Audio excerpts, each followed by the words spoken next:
Negatif yanlarından bir tanesi, burası çok Amerikan vatandaşıyla aynı haklara sahipsiniz. Yani Texas'tan bahsedeceğiz, Austin'den bahsedeceğiz. Texas deyince aklınıza çöl geliyor, kuraklık geliyor. Yeni bir videodan herkese merhabalar arkadaşlar, kanalıma hoş geldiniz. Bugün sizlerle belki bildiğiniz, bilmeyenleriniz için de ön yargılarınızı yıkacağınız bir video olacak. Bugün biraz Texas'tan bahsedeceğiz, Austin'den bahsedeceğiz. Buralarda yaşanır mı? Buraların ekonomisi, şu anda son durum burada ne? Biraz bunlardan bahsedeceğim size. Videoya başlamadan önce kanalıma abone olup videoları beğenirseniz çok mutlu olurum. Ben burada bileniniz için zaten biliyordur, bilmeyeniniz için çok kısa söylemek istiyorum. 12 yıl önce, 2012 yılında ben bu civarlarda yaşadım. San Antonio ile Austin arasında bir yerde çalıştım. Vergimi ödedim payroll'lu bir şekilde. Yani burayı bilen, çevreyi bilen, iki şehirde de çok bulunan bir insan olarak şans, hayat size neler getirecek bilemezsiniz. O yüzden kalbinizi hep temiz tutmanız gerekiyor. 12 yıl sonra kendimi burada bu sefer evli bir insan olarak buldum. Çok mutluyum bu arada, tabii ki bunu da söylemek istiyorum. Harika bir eşim ve harika bir ailem var. Burası nasıl bir yer? Biraz bundan bahsedeceğim size. Çünkü Texas deyince aklınıza çöl geliyor, kuraklık geliyor, sıcak geliyor. Sıcak doğru ama diğerleri çok doğru değil. Bugün biraz onlardan bahsedeceğim. 2012 yılında nasıldı, şimdi nasıl? Arada ne kadar bir büyüme var? Şu anda yaşanılır mı? Nasıl, burada neler oluyor? Bunları konuşalım istiyorum. Texas öncelikle Amerika için gerçekten ekonomisi anlamında çok önemli bir konuma sahip. Burada 30 milyon nüfus var. Fakat bu 30 milyon nüfus düşündüğünüz kadar böyle küçük bir alana yaygın değil. Texas'ın yüz ölçümü yaklaşık 690 bin küsür kilometre kare. Türkiye'nin yüz ölçümü de yaklaşık 710 bin küsür kilometre kare diye biliyorum. Aşağıda doğru tam olarak yazarım size. Yani arada çok küçük. Nereden baksanız 1-2 il kadar yer var. 30 milyon bu alana yayılmış durumda. O yüzden hep derler ya, Texas'ta her şey büyük. Evler büyük, arabalar büyük, yemekler büyük, porsiyonlar büyük, insanlar büyük. O yüzden burada her şey geniş olduğu için geniş, bol büyük yapılıyor. Burası büyük olunca buradaki şehir sayısı da büyük oluyor. Texas'ta yaklaşık 254 adet şehir var. Bu 254 adet şehrin en büyükleri Houston. Houston Amerika'nın en büyük ikinci şehri, Texas'ın en büyük birinci şehri. Ondan sonra San Antonio geliyor. San Antonio da Amerika'nın en büyük 7. Texas'ın en büyük ikinci şehri. Texas'ta diğer önemli ekonomik anlamında ve Amerika anlamında gerçekten önemli şehirler El Paso, Lubbock, Dallas, Fort Worth ve benim de içinde bulunduğum Texas'ın eyaletinin başkenti Austin.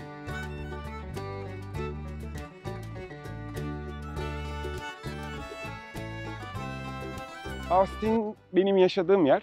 Buranın nüfusu yaklaşık 1 milyon. Fakat 1 milyon çok da küçümsenecek bir rakam değil. Çünkü Austin çok büyük bir şehir değil.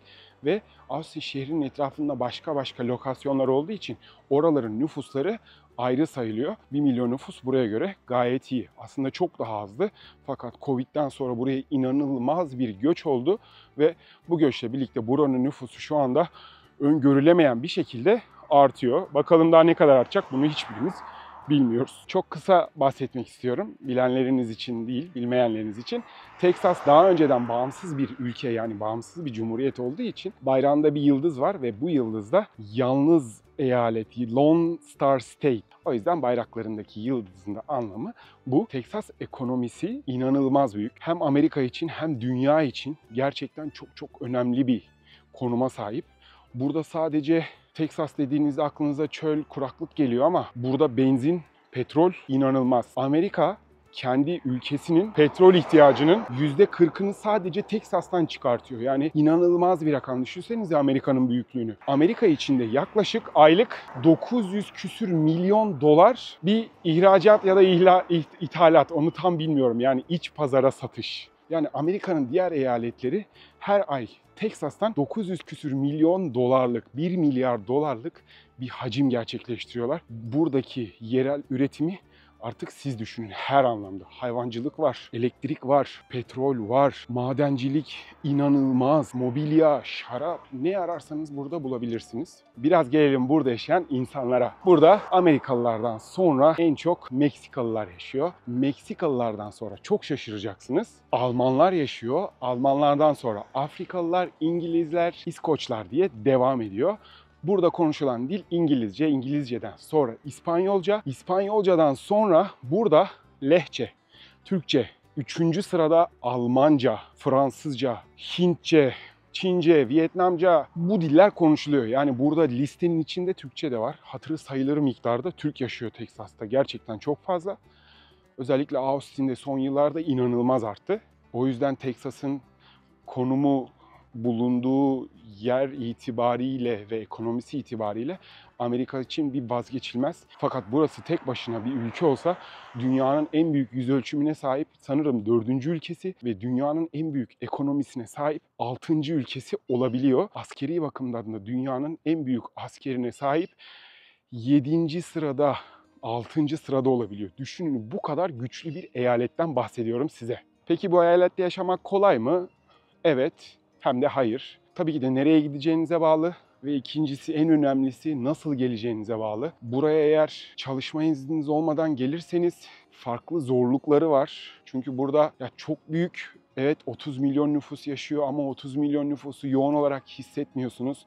Atıyorum New York gibi bir yere gitseniz herkes bir arada yaşıyor. İstanbul gibi kozmopolit bir şehir. Her şey ulaşılabilir. Fakat burada gerçekten bir yerlere ulaşmak, bir yerlere hitap etmek için maddi olarak iyi olmanız lazım, arabanız olması lazım. Kesinlikle ve kesinlikle ehliyetinizin olması lazım. Burada ehliyetsiz neredeyse bir hiçsiniz. Hiçiz yani. Ben de 12 yıl önce geldiğimde ehliyetim yoktu. Fakat arkadaşlarımın vardı. Oradan kurtarmıştım. Taksiye para dayanmaz. Mesafeler çok büyük.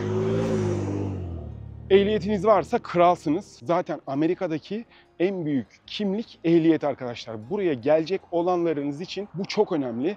Sakın şöyle düşünmeyin. Pasaportla geliyorum, green card'la geliyorum. Green card'ınızı, bakın burada bir kişi bile istemeyecek sizden. Siz buraya green card'ınızla geleceksiniz ya. Sadece green card'ınızla geldiniz. Amerikan vatandaşıyla aynı haklara sahipsiniz. Yani hiçbir farkınız yok. Green card'lısın, sen böylesin.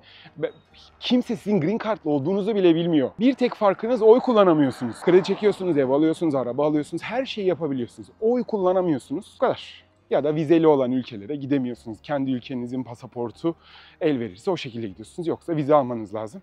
Fakat Green Card bunu kolaylaştırıyor. O yüzden buraya gelecek arkadaşlar, hangi eyalete gidecekseniz, bakın ben yapmadım ama yapanlarınız için çok büyük bir taktik. Sonra bana teşekkür edersiniz. Hatta isterseniz ben size bu eyaletle ilgili link bile atarım. Gideceğiniz eyaletin kurallarına bakın. Sizin sürücü belgenizi tanıyor mu? Büyük ihtimalle tanımıyor. Uygulama testine girmeye ihtiyacınız var mı? Çünkü bazı eyaletlerde biliyorum istemiyor. Sadece yazılı teste girmeden uygulamaya giriyorsun. Çünkü kurallar burada çok farklı. Ona bakın. Eğer yoksa o eyaletin sınav sorularına çalışın.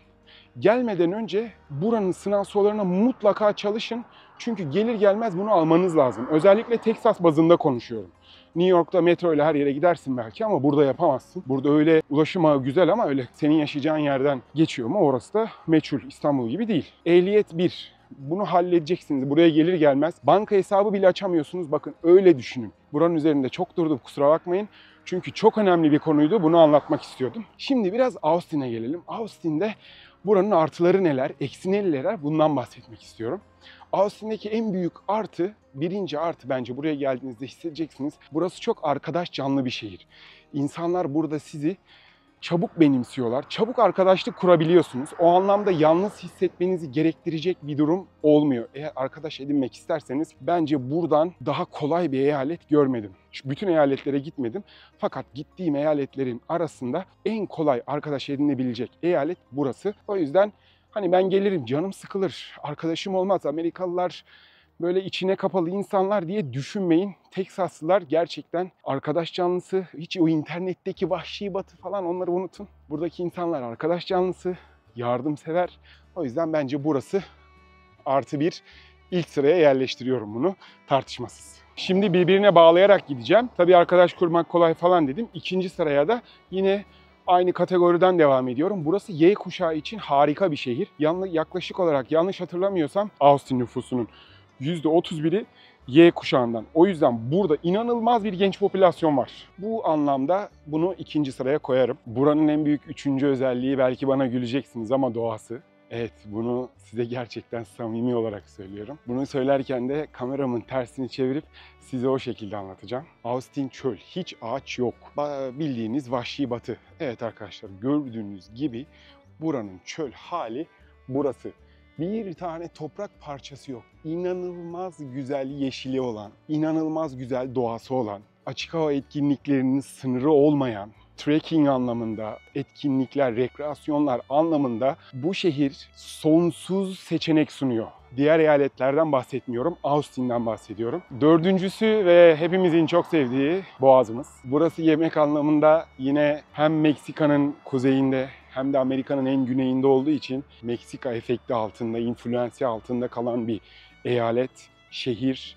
Hem Austin hem Texas. Güneye kaldığı için güney eyaletlerinin hepsinin biraz şehirlerden, eyaletlerden içinde yemek tarzını barındıran, burada her şeyi bulabilirsiniz. Asya yemekleri, güney eyaletlerin yemekleri, Meksika yemekleri, Alman yemekleri, Avrupa her şey. Burada Alman kasabaları var. Beşinci özelliğinden bahsedecek olursak benim en sevdiğim, en çok hoşuma giden ve bundan hiç sıkılmayan birisi olarak en çok yıllık güneş alan eyaletlerin başında geliyor olabilir ya da ilk 2 sırada, 3 sırada öyle söyleyeyim size.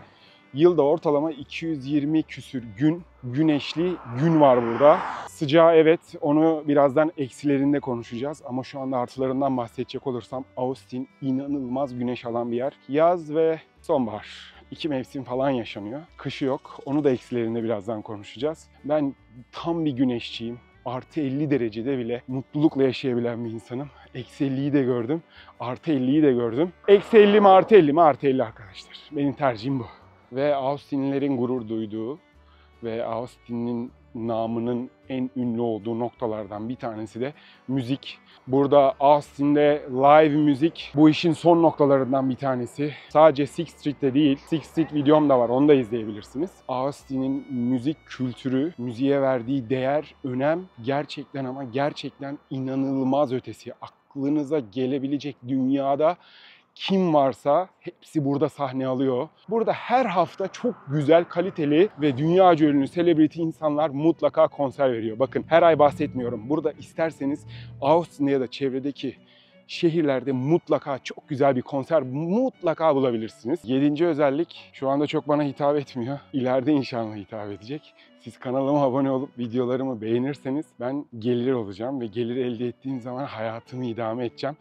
Ve burası arkadaşlar Gelir vergisinin olmadığı bir eyalet. buraya en çok insanlar genellikle emekli olmaya yakın zamanlarda geliyor. 8. sıraya da iş piyasasını koyuyorum. Aslında iş piyasası patlamış durumda. Hani her ülkede olduğu gibi burada da işsizlik var. Fakat burada arkadaşlar öyle bir işçi açığı var ki, bakın bunu söylerken şaka yapmıyorum. Tabii ki de herkes güzel bir işte çalışmak, güzel paralar kazanmak, rahat yaşamak ister. Ama bir işinizin olması hiç işinizin olmamasından daha iyidir. Bence bir her zaman sıfırdan çok daha büyük bir rakam. Herkes iş arıyor, restoranlar iş arıyor. Eğer bakarsanız görürsünüz. Ben size bunu böyle çomarlık yapmıyorum, kalben söylüyorum. Burada iş imkanları var, iş bulabilirsiniz. Ama tabii ki de bunun için İngilizce çok önemli. Yasal green card'la gelmeniz ya da çalışma izniyle gelmeniz çok önemli. Tabii ki de var, ülke dünyanın her yerinde var. Sadece buraya bahsetmiyorum. Çalışma izni olmadan çalışma durumu. Ben de Kanada'da çalışma iznimin olmadığı yerde çalışmıştım yani. O işler böyle. Bunları aynı zamanda çok iyi bilen insan olarak, yani çalışma izni olmadan da çalıştım. Çalışma iznimin olmadığı farklı sektörlerde çalıştım. Hani bunu size söylerken gerçekten bu işlerin böyle mutfağından geçmiş bir insan olarak söylüyorum. Burası iş piyasası anlamında mükemmel bir yer. İşçi sınıfı değil, beyaz yaka anlamında da çok mühendis, petrol, kimya, çevre, endüstri, elektrik, garson, öğretmen. Öğretmenseniz bu eyalette aç kalmazsınız. Kesinlikle her zaman iş bulabilirsiniz. İş anlamında hiçbir derdiniz olmaz. Bu da bence artı yazar. Gelmeden önce biraz araştırma yapabilecek kadar bir İngilizceniz varsa buraya gelmeden işinizi bile ayarlayabilirsiniz. En kötü gelirsiniz, bir kovalarsanız birkaç ayda kesinlikle iş bulabilirsiniz diye düşünüyorum. Şimdi bunu söyledikten sonra biraz buranın eksilerinden bahsetmek istiyorum. Buranın eksilerine gelecek olursak Austin özellikle negatif yanlarından bir tanesi, burası çok araba odaklı bir şehir. Burada arabanız olacak. Araba pahalı mı? Kesinlikle değil. Çok rahat. Birkaç bin dolara ayağınızı yerden kesecek. Bakın birkaç bin dolara araba alabilirsiniz. Tabii ki de hepimiz biliyoruz. Buraya gelirken para biriktirip geliyoruz. Biriktiremeyenler de var. Başımın üstüne. Herkesin hayatı, herkesin kaderi farklı. Fakat genellemeden bahsediyorum. O yüzden burada araba alabilirsiniz ama arabadan daha önemlisi onu sürmek için ehliyet gerekiyor. Bakın yine aynı ehliyete geldik. O ehliyeti alın. $30 falan, yanlış hatırlamıyorsam. 20-30 dolar bir masrafı var, o kadar. Başka hiçbir masrafınız yok. Sınavdan bir soruyla geçmişim ya. O kadar mutluyum ki anlatamam. Evet, buranın eksilerinden bahsediyoruz. İkinci sırada hepinizin tahmin edeceği gibi sıcaklık var. Texas çok sıcak bir yer. Gerçekten çok sıcak bir yer.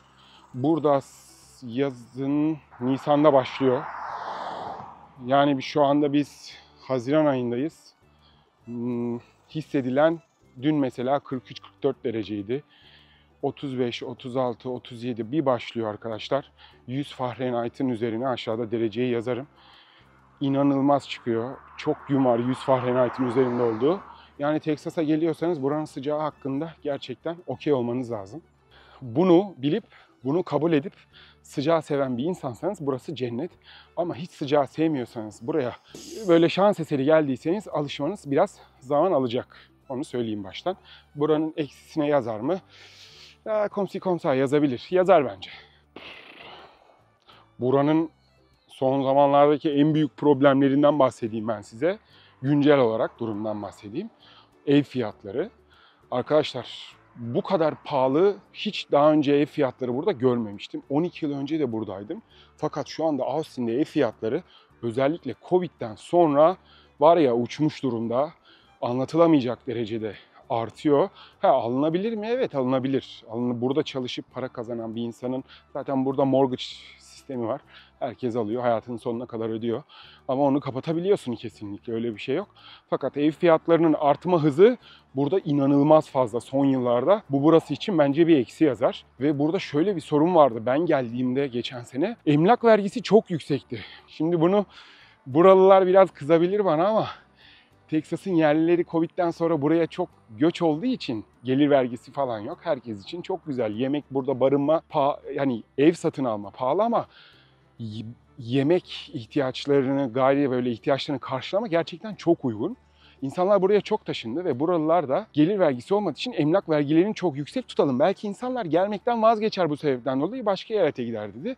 Burada emlak vergileri çok yüksekti. Yani fakat şimdi artık bir yasa geçti ve her geçen yıl emlak vergisini biraz daha aşağı çekiyorlar diye biliyorum. Bunları sadece benim kendi düşüncem, yasal böyle kural diye bir şey yok. Sadece duyduklarım, kendi bilgilerimi anlatıyorum size.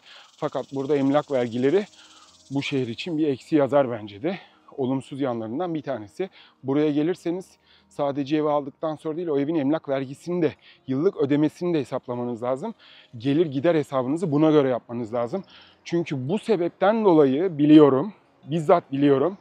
Bu sebepten dolayı emlak vergisini ödeyemediğinden dolayı burada 30 yıldır aynı mahallede oturup bu mahalleden taşınmak zorunda kalan birçok insan oldu bu eyalette. Özellikle Covid'den sonra.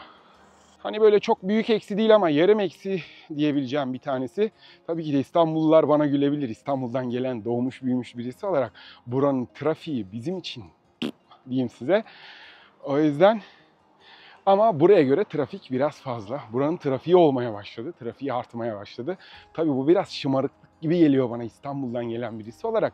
Hani ben İstanbul'daki trafiği gördükten sonra buraya gülüyorum ama buradaki insanlar buranın trafiğinden biraz yaka silkiyorlar. Tabii ki de her yerde olduğu gibi burada da iş saatleri vesaire trafik yoğun ve kalabalık oluyor. Fakat burası da biraz kalabalık olmaya başladı trafik anlamında. Kısa geçiyorum bunu. Eksi yanlarından bir tanesi burada 4 mevsim yok. 4 mevsimi çok seven arkadaşlar rotanızı başka bir yere çevirebilirsiniz. Çünkü burada 2 mevsim var.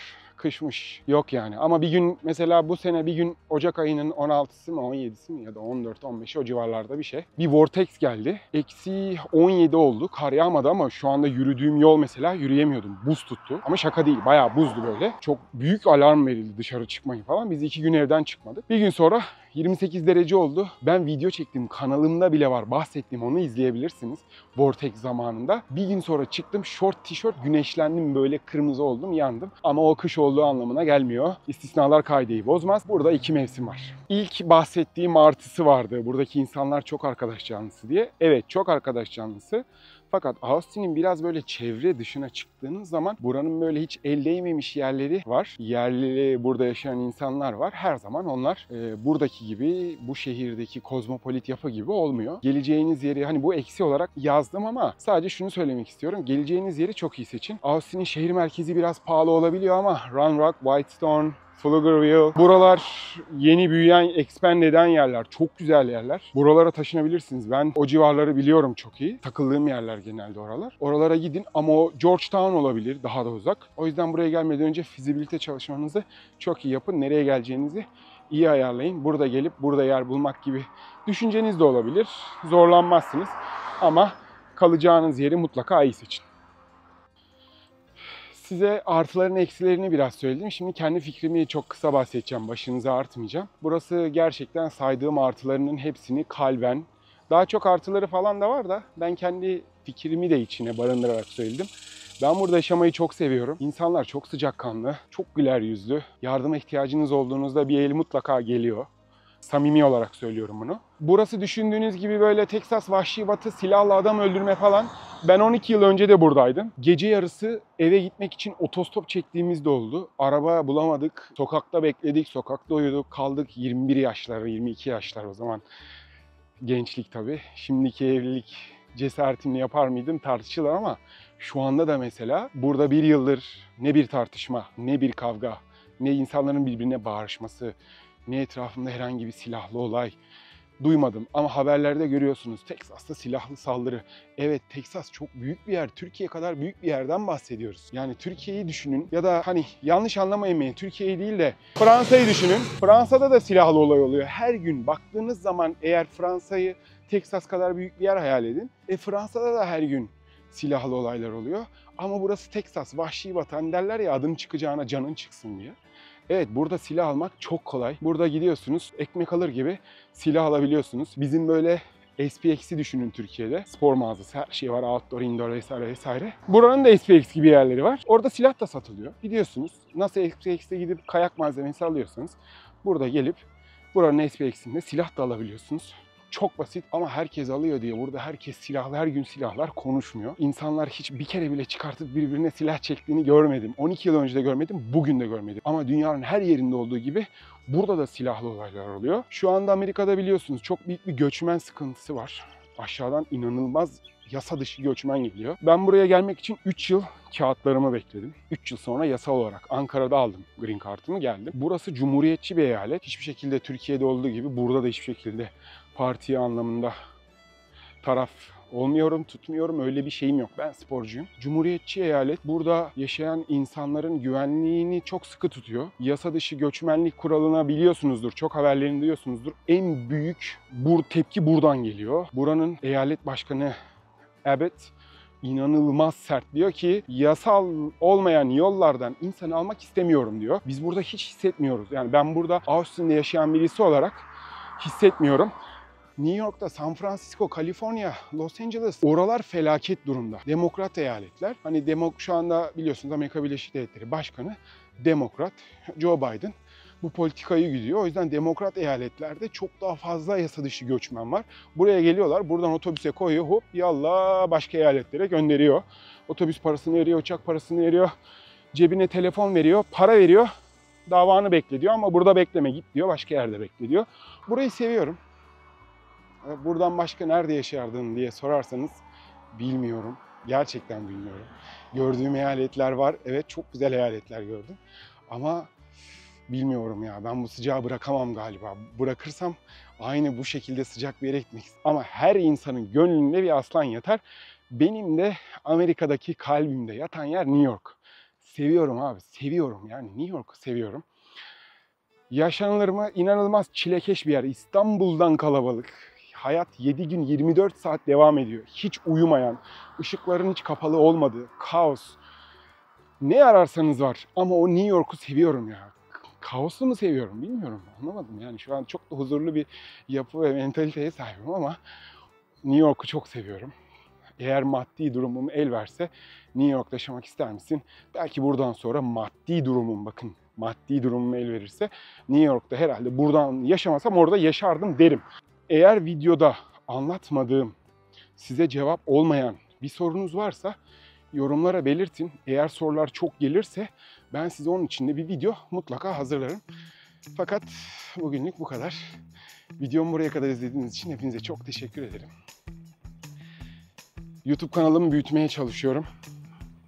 Buradan bir gelir elde edip Amerika'nın diğer eyaletlerini gezip size göstermek, tanıtmak, gelmeden önce fikrinizin oluşması için bir ön ayak oluşturmak istiyorum. Çünkü yalnız kalmak, hiçbir şeyi bilmemek ve çaresiz olmak, ben de o yollardan geçtim. Bazen küçücük video, 10 saniyelik söylediğiniz bir söz bazı insanın hayatında çok büyük öneme sahip olabiliyor. Bunun kıymetini ve değerini bilen bir insan olarak size bu yardımı yapmak istiyorum. Siz de kanalıma abone olursanız bana çok büyük destek vermiş olursunuz. Sevdiklerinizi abone edebilirsiniz, insanlara paylaşabilirsiniz. Böyle bir kardeşiniz, abiniz, dostunuz, oğlunuz var. İzleyin derseniz çok mutlu olurum. Güzel Austin'den, ben burayı hep Güzel Austin diye bitiriyorum. Çünkü burası Güzel Austin. Güzel Austin'den herkese selamlar. Bomba videolarım geliyor. İnanılmaz güzel yerler göreceğiz. Başka eyaletlerden videolarım gelecek. Fakat bir sonraki videoda görüşünceye kadar haftaya aynı gün, aynı saatte vlog, her pazar aynı gün, aynı saatte egzersiz videolarımda. Görüşmek üzere. Kendinize çok iyi bakın ve hoşça kalın. Birlikte güneşi batırdık. Yağmur yağmayacak gibi gözüküyordu ama yağacak mı bilmiyorum ki.